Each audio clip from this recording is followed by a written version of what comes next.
Class तो आज हम लोग कर रहे हैं क्लास 10 मैथ्स का चैप्टर नंबर 9। ये हमने कल शुरू किया था, सम एप्लीकेशंस ऑफ ट्रिग्नोमेट्री, और इसके काफ़ी सारे प्रॉब्लम्स कल हमने जो हमारी सेशंस हुए थे उसमें हमने सॉल्व कर लिए थे, राइट। तो आज हम लोग स्टार्ट करेंगे क्वेश्चन नंबर 6 से। प्रॉब्लम नंबर 6 जो आपकी है ये थोड़ा रियल लाइफ बेस्ड क्वेश्चन है। अभी तक आपने जो क्वेश्चंस पढ़े थे उसमें जो ऑब्जर्वर होता था ना, देखने वाला, उस पॉइंट से उसकी कोई हाइट नहीं ली गई थी।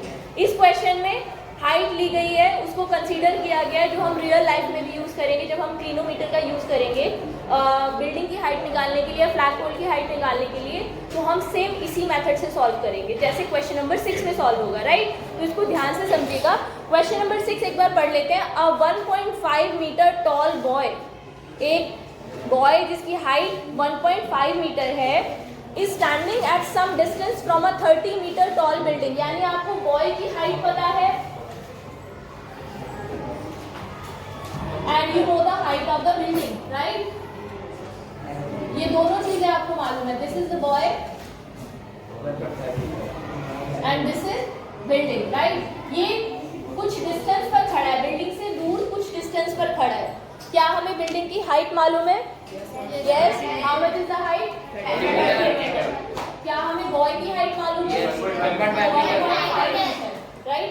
अब ये आगे क्या लिखा है देखिए, the angle of elevation from his eyes, boy की आईज से angle of elevation to the top of the building, building के टॉप का एंगल बढ़ता है। कब बढ़ता है? अभी जैसे सपोज ये यहाँ से खड़े होकर बिल्डिंग के टॉप को देख रहा है, बिल्डिंग की टॉप को देख रहा है, तो कुछ एंगल बन रहा है। अच्छा, एंगल मैंने आपको बताया था। अच्छा मुझे बताओ, लाइन ऑफ साइट में अगर यहाँ पे नाम दे दूं, इन पॉइंट्स को नाम दे दूं, suppose this is A, this is B, this is C, this is D. आप मुझे बता सकते हो लाइन ऑफ साइट कौन सी है?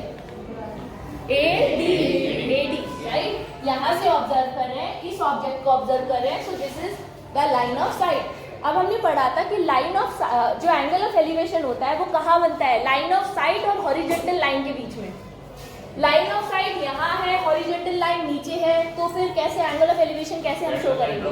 पैरेलल लाइन ड्रॉ करेंगे, एग्जैक्टली। तो यहाँ इस पॉइंट पर हम लोग एक पैरेलल लाइन ड्रॉ करेंगे कुछ इस तरह से। एंगल ऑफ एलिवेशन कितना बन रहा है? सबसे पहले 30 डिग्री। तो फर्स्ट केस में एंगल ऑफ एलिवेशन बन रहा है 30 डिग्री।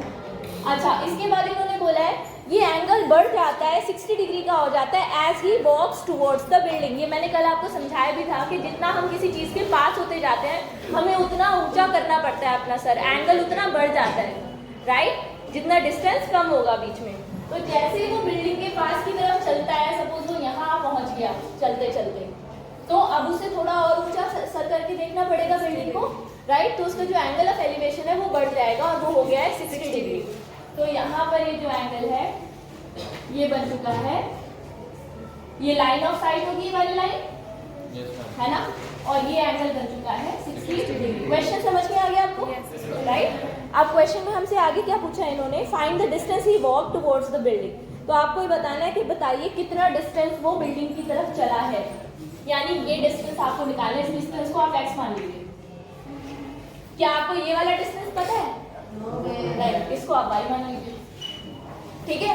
इस पॉइंट को भी कुछ नाम दे दीजिए, ए बी सी डी तो हो चुके हैं, इसे ई पॉइंट दे दीजिए, इसको एफ पॉइंट दे दीजिए, ठीक है। नेमिंग लेबलिंग आप अपने हिसाब से कर सकते हो। अब आगे बढ़े, बी और सी के बीच में, अच्छा हाँ एक पॉइंट यहाँ पे, इसे डी पॉइंट दे दो, कुछ और दे दो आप, मतलब ये तो आपके ऊपर डिपेंड करता है, you can name it anything. तो अभी देखिए इन ट्राइंगल, कौन से वाला ट्राइंगल करेंगे? देखो इस तरह के क्वेश्चंस आपको ना और भी मिलेंगे देखने के लिए, तो इन क्वेश्चंस में कुछ नहीं करना, कंफ्यूज नहीं होना बिल्कुल भी। इसमें दो ट्राइंगल्स बन रहे हैं बेसिकली, आप ध्यान से देखिए, एक ये छोटे वाला और एक बड़े वाला, दोनों में एंगल ऑफ एलिवेशन अलग अलग है। तो जब आप इस बड़े ट्राइंगल को कंसीडर करोगे, सपोज एडीएफ को कंसीडर करोगे, अगर ट्राइंगल एडीएफ, तो थीटा कितना लोगे? 30 डिग्री, एग्जैक्टली 30 डिग्री। जब इस ट्राइंगल को कंसीडर करोगे तो एंगल इज 30 डिग्री, और जब छोटे वाले ट्राइंगल को कंसीडर करोगे तो 60 डिग्री, दैट्स इट। और दोनों में वही रेशियो वाला कॉन्सेप्ट यूज करना है जो अभी हमने पिछले 5 क्वेश्चंस में अप्लाई किया, राइट। तो सबसे पहले हम कंसीडर करेंगे अपना ट्राइंगल नंबर, ये बड़े वाला ट्राइंगल ADF। तो चलिए इसे सॉल्व करते हैं। इन ट्राइंगल ADF मुझे बताओ हमें डिस्टेंस चाहिए, तो ये बेस की बात करेंगे और हमारे पास क्या है, क्या हमारे पास ये डिस्टेंस है? पर हमें तो ये पूरा डिस्टेंस तो चाहिए ही नहीं हमें, क्योंकि हम इस वाले ट्राइंगल की बात कर रहे हैं, तो हमें यहाँ तक का डिस्टेंस चाहिए DF पता होना चाहिए। हमें ये मालूम है, ध्यान से देखिए, हमें पता है कि DC इज 30 मीटर। इसे शुरू करने से पहले एक बार डिस्टेंस क्लियर कर देती हूँ मैं आपको। देखो DC इज 30 मीटर। अच्छा, क्योंकि ये दोनों ये लाइनें पैरेलल है, तो ये डिस्टेंस और ये डिस्टेंस सेम नहीं होगा? Yes ma'am. तो यहाँ से यहाँ तक का यानी FC जो है वो कितना हो जाएगा? 1.5 मीटर। तो ऊपर का DF कितना बचा? 30 में से 1.5 माइनस कर दो। 30 में से 1.5 माइनस कर दो। क्लियर? समझ आया? ये पूरा 30 है, नीचे का 1.5 है, तो ये कितना बचा? 28.5, 28.5। सो DF will be DC minus FC, यानी 30 माइनस 1.5, 28.5 मीटर। क्लियर है? तो इस ट्राइंगल का ये परपेंडिकुलर वाला जो पार्ट है ना, हमें ये मिल गया है। ये कितना मिला है? 28.5 मीटर। ठीक है, यहाँ से यहाँ तक। ठीक है, अब शुरू करें आगे। इन ट्राइंगल ADF, बड़े वाला ट्राइंगल लेंगे पहले। ADF या AFD कुछ भी कह सकते हो आप, AFD भी कह सकते हो, AFD। ठीक है, तो इसमें बेस की बात करेंगे, क्योंकि हाइपोटेनस का तो कुछ नहीं पता हमें, कुछ भी हमारे पास लेंथ नहीं है हाइपोटेनस की, लेकिन बेस को हमने अज्यूम किया है। और परपेंडिकुलर हमारे पास है, तो P और B के बीच में कौन सा ट्रिग्नोमेट्रिक रेशियो बनता है बताइए? 10। साइन में 10। ठीक है, तो tan theta will be equal to P/D। मुझे P की वो बताओ, P कौन सी साइड है इसमें? जल्दी बोलो। AFD ट्राइंगल में जल्दी सभी बच्चे PC perpendicular DF, very good. और बेस बताओ? ठीक है, अच्छा DF की वैल्यू होगी 28.5। अभी हमने कैलकुलेट किया। और AF कितना होगा? x plus y। ठीक है, क्या हमें थीटा पता है यहाँ पर? यस, हमें पता है। तो थीटा की वैल्यू यहाँ पे पुट कर दीजिए, tan 30 degree. tan 30 degree is equal to 28.5 upon x plus y। तो tan 30 की वैल्यू हमें मिल गई 1/3 is equal to 28.5 upon x plus y। ठीक है ना? राइट। अब इसे क्रॉस मल्टीप्लाई करके सॉल्व करके इक्वेशन आएगी हमारे पास x plus y is equal to 28.5 into √3 metre. ठीक है, यहाँ तक नोट कीजिए। क्या ये समझ में आ गया आपको? Yes ma'am. फर्स्ट इक्वेशन ले लेते हैं, नोट कर लो। ओके, तो चलिए अब इसके आगे कंटिन्यू करते हैं। सो अब अभी तो हमने फर्स्ट बिगर ट्राइंगल जो है, बड़े वाला ट्राइंगल कंसीडर किया था। अब हम दूसरा ट्राइंगल कंसीडर करेंगे। नाम बताइए उसका, ट्राइंगल का क्विकली।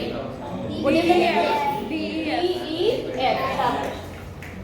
इसमें ऑब्वियसली फिर से वही बेस हमारे पास है और परपेंडिकुलर की वैल्यू हमारे पास है ना? कौन सा रेशियो लगेगा? tan theta. तो tan theta is equal to again P/D। P की वैल्यू क्या है? P क्या है? DF। B क्या है? DF। तो PF की वैल्यू DF की value 28.5 and DF right. Theta कितना है? 60 degree is equal to 28.5 upon y। तो tan 60 की वैल्यू पता है हमें कितनी होती है? √3। तो √3 is equal to 28.5 upon y। यहाँ से y की वैल्यू आपको कितनी मिलेगी? देखिए 28.5 अपॉन √3। सही है? आप इसे रैशनलाइज भी कर सकते हैं, और यहाँ से हमें दिख भी रहा है कि 3 से डिविजिबल है, तो रैशनलाइज करना सही रहेगा। ठीक है, तो 28.5 अपॉन √3 मल्टीप्लाई √3 अपॉन √3। तो यहाँ से आपको आंसर मिलेगा 28.5 √3 अपॉन 3। 3 से जब आप इसे डिवाइड करोगे तो आपको मिलेगा 9.5, यही मिल रहा है? Yes, ma'am. 9.5 रूट 3, 9.5 रूट 3, ये y की वैल्यू हमें मिल गई मीटर में ऑब्वियसली। ठीक है, अब क्या करेंगे, क्या लगता है आपको, अब क्या करेंगे? क्या हमें y की वैल्यू फाइंड करनी थी? यस, y की वैल्यू फाइंड करनी थी, x की वैल्यू फाइंड करनी थी, ये निकालना था कि कितना चला है वो बिल्डिंग की तरफ। ठीक है, अपनी ओरिजिनल पोजीशन से कितना शिफ्ट हुआ है। सो x की वैल्यू कैसे निकालेंगे? From equation number 1। इसको आप इक्वेशन नंबर 2 भी दे सकते हो या सिंपली y की वैल्यू पुट कर दीजिए, यहाँ पे लिखिए put the value of y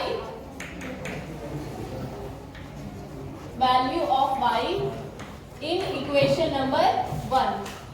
So it will be x plus y, ये इक्वेशन है, तो x plus y की वैल्यू कितनी है? 9.5 root 3 is equal to 28.5 root 3। अब यहाँ पर ध्यान देना जरा, माइनस कैसे करेंगे? x is equal to 28.5 root 3 और 9.5 रूट 3 इस तरफ जाएगा तो माइनस हो जाएगा। ठीक है, 28 देखो रूट 3 दोनों में कॉमन है ना, वैसे तो आप डायरेक्टली भी माइनस कर सकते हो, लेकिन क्योंकि आपको कंफ्यूजन ना हो उससे बचने के लिए आप रूट 3 कॉमन ले लीजिए। रूट 3 कॉमन ले लोगे तो ब्रैकेट में आपको मिलेगा 28.5 माइनस 9.5, बताओ माइनस करके कितना आया? 90। तो 90 रूट 3 मीटर, ये फाइनल आंसर है। ठीक है, यही आ रहा है, चेक कीजिए। तो हम लोग करें क्वेश्चन नंबर 7 एक्सरसाइज 9.1 का नेक्स्ट क्वेश्चन, बोर्ड एग्जाम में आ चुका है स्टैंडर्ड मैथ्स के पेपर में, तो इट्स वेरी इंपॉर्टेंट क्वेश्चन है। From a point on the ground the angles of elevation of the bottom and top of a transmission tower fixed at the top of a 20 metre high building. एक बार और पढ़ते हैं इसको slow speed में। From a point on the ground, ground पर एक point है, वहां से angle of elevation of the bottom and top of the bottom का और टॉप का, यानी दोनों चीज़ों को देख रहे हैं, एक बार टॉप को देख रहे हैं, एक बार बॉटम को ऑब्जर्व कर रहे हैं। ठीक है, किसके? Of a transmission tower. Transmission tower आपने देखा होगा बिल्डिंग्स के ऊपर, वो जो मोबाइल ये जो एयरटेल और इनके लगे रहते हैं ना ट्रांसमिशन टावर, घर की बिल्डिंग के ऊपर बड़े बड़े ट्रांसफार्मर जैसे लगते हैं देखने में थोड़ा सा। ठीक है, ट्रांसफार्मर जैसे तो नहीं लगते, बट ट्रांसमिशन टावर देखे होंगे ना सबने। सो वो वैसा टावर है, कहाँ पर लगा हुआ है वो? At the top of a 20 metre high building, यानी इसके सामने एक बिल्डिंग है 20 मीटर हाई बिल्डिंग ये, और इसके ऊपर वो टावर लगा हुआ है यहाँ पर सपोज ये। ठीक है, आ गया समझ में? तो हम दो चीजों को देख रहे हैं, एक बार हम इसके टावर के फुट को देख रहे हैं, बॉटम को देख रहे हैं, और एक बार यही इसी पॉइंट से हम इसके टॉप को देख रहे हैं। तो कुछ इस तरह का डायग्राम बनेगा। ठीक है, आगे ना समझ में? आपको टावर की हाइट निकालनी है। क्या हमें कुछ और भी चीज दी गई है? क्या दिया गया है? एंगल्स दिए गए हैं। आपको टावर की हाइट निकालनी है, h निकालना है या x निकालना है, x मान लो इसको। चलो x कहाँ तक है वो बताती हूँ अभी मैं। इन पॉइंट्स को नाम दे देते हैं A, B, C, D, इस तरीके से कुछ भी दे सकते हो। ठीक है, सो यहाँ पे इन्होंने कहा कि जब बॉटम को देख रहे हैं तो कितनी ऑब्वियस सी बात है, जब आप नीचे की तरफ देखोगे किसी चीज को एंगल कम बनेगा, जितना ऊपर देखोगे एंगल ज्यादा बनेगा, कॉमन सेंस। तो यहाँ पर ये एंगल कितने डिग्री का बन रहा है? 45 डिग्री। अच्छा, कुछ बच्चे गलती करेंगे पेपर में, क्या करेंगे मालूम है? वो कहेंगे कि ठीक है बॉटम वाला एंगल ये हो गया और टॉप वाला एंगल ये हो गया। एग्जैक्टली, क्योंकि मैंने आपको बताया कि एंगल ऑफ एलिवेशन हमेशा लाइन ऑफ साइट और हॉरिजॉन्टल लाइन के बीच में बनता है। हॉरिजॉन्टल लाइन ये है और लाइन ऑफ साइट ये है, ऊपर टॉप के लिए लाइन ऑफ साइट से लेके हॉरिजॉन्टल तक का एंगल होगा 60 डिग्री। क्लियर है ना? डायग्राम समझ में आ गया सबको? चलो सॉल्व करते हैं इसको। तो हमें x की वैल्यू निकालनी है, हमें AB की वैल्यू निकालनी है बेसिकली। ठीक है, हमें BC की वैल्यू मालूम है। मैंने आपको बताया था कि जब इस तरह के क्वेश्चंस होंगे, दो एंगल्स दिए होंगे, तो दो ट्राइंगल हमारे पास होंगे। ट्राइंगल देख लो, ट्राइंगल कैसे पता चलेगा? एंगल को देख करके। एंगल जिस ट्राइंगल के बीच में बन रहा है वो ट्राइंगल लेंगे हमें। पहला ट्राइंगल ये, दूसरा ट्राइंगल ये, राइट? शुरू करें? चलिए, तो इन ट्राइंगल बताओ कौन सा ट्राइंगल ले सबसे पहले? किसी को भी ले सकते हो। BDC को लेना चाहोगे? ठीक है, चलो in triangle BDC, in triangle BDC अच्छा रेशो कौन सा यूज करेंगे मुझे बताओ? 10 यूज करेंगे। क्यों कर रहे हैं 10? और क्योंकि बेस दोनों का कॉमन है, ये हमें हेल्प करेगा। दोनों ट्राइंगल का देखो बेस सेम है, यही बेस है दोनों का, तो ये चीज हमें हेल्प करेगी, इसलिए हम tan थीटा लेंगे। So tan theta will be equal to perpendicular upon base. इस ट्राइंगल में परपेंडिकुलर क्या है? BC, और बेस क्या है? DC या CD, जो भी आप कहना चाहते हैं। BC will be 20 and DC हमें नहीं पता, तो DC रहने दो। ठीक है, हो गया। अब ये थीटा की वैल्यू पुट कर देंगे यहाँ पे। tan थीटा कितना है यहाँ पे? 45 डिग्री। तो 20 अपॉन DC। अच्छा, tan 45 की वैल्यू तो सबको याद होगी, 1 होती है। tan 45 and cot 45 both are 1। sin 90 is also 1, cos 0 is also 1। ठीक है, तो tan 45 की वैल्यू 1, 20 अपॉन DC। यहाँ से DC की वैल्यू आपको मिली है 20 मीटर, इसकी से मल्टीप्लाई हो गई तो 20 मीटर, यानी जो बेस है ये आपको मिल गया 20 मीटर। क्लियर है? आप चलो दूसरा ट्राइंगल ले। दूसरे ट्राइंगल का नाम बताइए जो कंसीडर करेंगे। Triangle ADC, the bigger triangle, right? In this triangle, obviously you'll use the same ratio, trigonometric ratio, tan theta. Now tan theta, you know that it is equal to perpendicular upon base. What is the perpendicular here in the bigger triangle? Name of the perpendicular? AC. Upon DC. Base is common. Again, theta कितना है? 60 degree is equal to AC की value कितनी होगी? x plus 20, right? x plus 20, तो x plus 20 रख दिया। And DC क्या हमें वैल्यू मिल चुकी है? DC की यहाँ से, तो ये पुट कर दीजिए। tan 60 की वैल्यू क्या हमें मालूम है कितनी होती है? तो √3 is equal to x plus 20 upon 20, तो it will be cross multiply कर लो, x plus 20 is equal to 20 √3, x is equal to 20 √3 minus 20 common है, 20 कॉमन ले लीजिए, √3 माइनस 1। क्या फायदा होगा? अगर आपको √3 की वैल्यू गिवन है क्वेश्चन में, या फिर यहाँ पर भी छोड़ सकते हो क्वेश्चन को, हाइट ऑफ टावर मिल गया हमें। अगर क्वेश्चन में √3 की वैल्यू गिवन है तो आप 1.73 यहाँ पर वैल्यू पुट कर दीजिए, तो it will B 20 bracket 1.73 minus 1, approximate value होती है ये। ठीक है, तो इट विल बी 20 इंटू 1.73 में से 1 निकल गया, तो कितना बचा? 0.73 मल्टीप्लाई करके फाइनल आंसर मीटर में आ जाएगा, numerical value. Is it clear to everyone? समझ में आ गया? गुड, नोट कीजिए। ओके क्लास, तो अब हम लोग कर रहे हैं क्वेश्चन नंबर 8।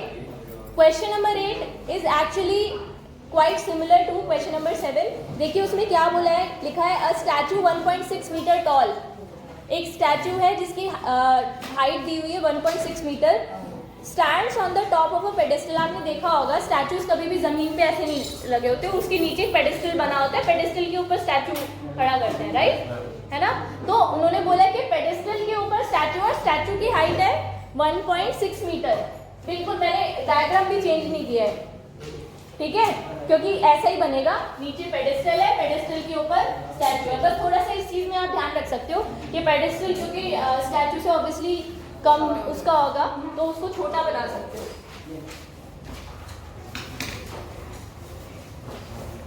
सपोज यहां तक पेडेस्टल है और इसके ऊपर ये स्टैचू है, ठीक है, ये बी पॉइंट है। इन्होंने क्या बोला आगे क्वेश्चन में देखिए, और स्टैचू की हाइट हमें पता है कितनी है, 1.6 मीटर। पिछले क्वेश्चन में हमें निकालना था, इस क्वेश्चन में दिया हुआ है। आगे बोला है क्वेश्चन में from a point on the ground the angle of elevation of the top of the statue. Statue के टॉप को जब हम देख रहे हैं तो एंगल बन रहा है 60 degree, and from the same point the angle of elevation of the top of the pedestal. यहाँ पे इन्होंने तुम्हें कंफ्यूज करने के लिए वाली बात बोली है, टॉप ऑफ द पेडेस्टल और कुछ नहीं, बॉटम ऑफ द स्टैचू है, राइट? जहाँ पे पेडेस्टल शुरू हो रहा है, सॉरी टॉप है पेडेस्टल का, वहीं पे तो स्टैचू खत्म हो रहा है, ठीक है? तो ये जो बॉटम है, पेडेस्टल का टॉप क्या है, ये है ना? इसको देखने के लिए जो एंगल बन रहा है, angle of elevation, that is 45 degree. So it is very same question, बिल्कुल सेम है पिछले क्वेश्चन जैसा ही है, बस वहाँ ये चीज नहीं दी थी, ये निकालनी थी, यहाँ पे हमें ये वाला नीचे वाला क्वेश्चन निकालना है। क्वेश्चन में पूछा है find the height of the pedestal, इसको हम बिल्कुल सेम वे में सॉल्व करना है। कर लोगे? बोलो। मैं देखो बहुत स्पीड में करूंगी, इसको आप देखते जाना। tan थीटा सबसे पहले छोटे वाले ट्रायंगल लेंगे, tan थीटा होगी p upon b, bc upon bc is x, bc हमें निकालना है। tan theta, theta is 45 is equal to x upon dc, 1 is equal to x upon dc, तो dc will be equal to x। ठीक है। अच्छा, इसके बाद दूसरा ट्रायंगल लेंगे ADC में tan 60 degree is equal to perpendicular upon base which is AC upon BC। AC कितना है? 1.6 प्लस x अपॉन BC रखेंगे एज इट इज, x भी रख सकते हो, DC की वैल्यू x मिली है, यहीं पे पुट कर दो। tan 60 होगा √3, तो √3 is 1.6 plus x upon x, तो यहाँ से क्रॉस मल्टीप्लाई करके आपको मिलेगा √3x। ठीक है, √3x is equal to 1.6 plus x वाली टर्म्स एक तरफ रख लो, √3x minus x is equal to 1.6, इसमें से x कॉमन ले लीजिए, √3 minus 1 is equal to 1.6, x की वैल्यू आपको मिल गई 1.6 अपॉन √3 माइनस 1। अगर पेपर में वैल्यू आपको दे रखी है तो यहाँ पे √3 की वैल्यू पुट कर दें। हो गया सॉल्व क्वेश्चन। समझ में आया? एक बार खुद से करके देख लेना। ठीक है, ओके। तो हम इस आंसर को रैशनलाइज भी कर सकते हैं फर्दर। अगर आपको √3 की वैल्यू नहीं गिवन है तब भी आप इसको रैशनलाइज कर सकते हो। देखिए कैसे रैशनलाइज करेंगे, तो इट विल बी, अगर सिंगल टर्म होती है तो उसी टर्म के ऊपर नीचे मल्टीप्लाई करते हैं, लेकिन मैंने बताया था कल क्लास में कि अगर एक्सप्रेशन होता है तो उसका साइन चेंज करके, साइन उल्टा करके ऊपर नीचे मल्टीप्लाई करते हैं। यानी यहाँ क्या करेंगे हम 1.6 अपॉन √3 माइनस 1 की मल्टीप्लाई करेंगे, √3 प्लस 1 ऊपर और √3 प्लस 1 नीचे। सही है? ठीक है। अब यहाँ पे क्या होगा, ऊपर तो आपको मिलेगा 1.6 ब्रैकेट √3 प्लस 1 और नीचे आपको मिलेगा √3 का स्क्वायर माइनस 1 का स्क्वायर। तो इसको जब आप सॉल्व करोगे यहाँ पे 3 मिलेगा, माइनस 1, 3 माइनस 1 इज 2, तो 1.6 ब्रैकेट √3 एक मिनट, √3 प्लस 1 अपॉन 3 माइनस 1, और डायरेक्टली अगर लिखूं तो 2 लिख दूं, डायरेक्ट 2, तो 2 आ गया, 2 से 1.6 कैंसिल होगा 0.8, तो फाइनली आपको आंसर मिलेगा 0.8 √3 ब्रैकेट में √3 प्लस 1 मीटर में। ठीक है,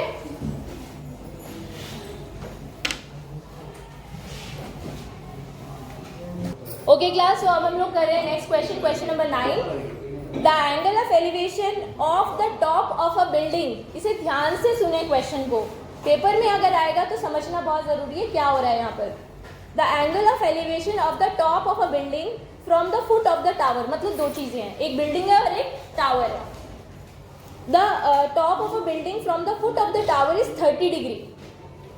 ठीक है, अच्छा हमें कैसे पता चलेगा बिल्डिंग बड़ी है कि टावर बड़ा है? तो अब ये कॉमन सेंस यूज करना। इन्होंने बोला है कि हम जब बिल्डिंग के टॉप से देख रहे हैं, फुट टावर के फुट से देख रहे हैं, टावर है सपोज ये, इसके फुट से देख रहे हैं, तो बिल्डिंग का जो एलिवेशन एंगल बन रहा है, यानी यहाँ से देख रहे हैं, यहाँ से बिल्डिंग के टॉप को, तो एंगल ऑफ एलिवेशन बन रहा है 30 डिग्री का।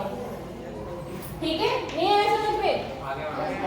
टावर की फुट से बिल्डिंग के टॉप को देख रहे हैं तो एंगल ऑफ एलिवेशन बन रहा है 30 डिग्री का, ये वाला एंगल, दिस एंगल 30 डिग्री।